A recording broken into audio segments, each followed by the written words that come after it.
K C. വേണുഗോപാലിന് വേണ്ടി വാദിക്കുന്നവരോട് ഒരു കഥ പറയാം. ഒരു കാലത്ത് കോൺഗ്രസിനൊപ്പം സഞ്ചരിച്ച ഒരു രാജസ്ഥാൻ ഉണ്ടായിരുന്നു. ബി.ജെ.പിയുടെ വർഗീയ കരങ്ങളിലേക്ക് വീഴുന്നതിന് മുമ്പുള്ള രാജസ്ഥാൻ.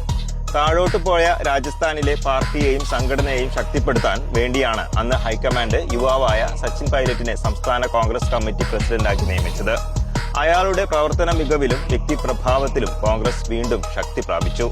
തുടർന്ന് വന്ന നിയമസഭാ തെരഞ്ഞെടുപ്പും സച്ചിൻ പൈലറ്റിനോട് നയിക്കാൻ ആവശ്യപ്പെട്ടു. അയാൾ അതും വിജയകരമായി പൂർത്തീകരിച്ചു. കോൺഗ്രസ് അധികാരത്തിൽ വന്നാൽ യുവാവും മികച്ച വ്യക്തിത്വവുമുള്ള സച്ചിൻ പൈലറ്റ് മുഖ്യമന്ത്രി ആകുമെന്ന ഉറച്ച വിശ്വാസത്തിൽ ജനങ്ങൾ കോൺഗ്രസിന് അന്ന് ആവേശപൂർവ്വം വോട്ട് ചെയ്തു. കോൺഗ്രസ് വലിയ ഭൂരിപക്ഷത്തിൽ വിജയിക്കുകയും ചെയ്തു. സ്ഥാനാർത്ഥി നിർണയ സമയത്ത് മുൻ മുഖ്യമന്ത്രി അശോക് ഗെഹ്ലോട്ട് തന്റെ വിശ്വസ്തർക്ക് സീറ്റുകൾ കൊടുത്ത് ആദ്യമേ തന്റെ മുഖ്യമന്ത്രി സ്ഥാനം ഉറപ്പിച്ചു വെച്ചിരുന്നു. പക്ഷേ ഇക്കാര്യം സച്ചിൻ പൈലറ്റ് അറിഞ്ഞിരുന്നില്ല. അദ്ദേഹത്തെ സംബന്ധിച്ചിടത്തോളം ജയിച്ച എംഎൽഎമാരൊക്കെ കോൺഗ്രസിന്റെ എംഎൽഎമാരായിരുന്നു. അത് മനസ്സിലാക്കുന്നതിൽ യുവാവായ സച്ചിൻ പൈലറ്റ് അന്ന് പരാജയപ്പെട്ടു.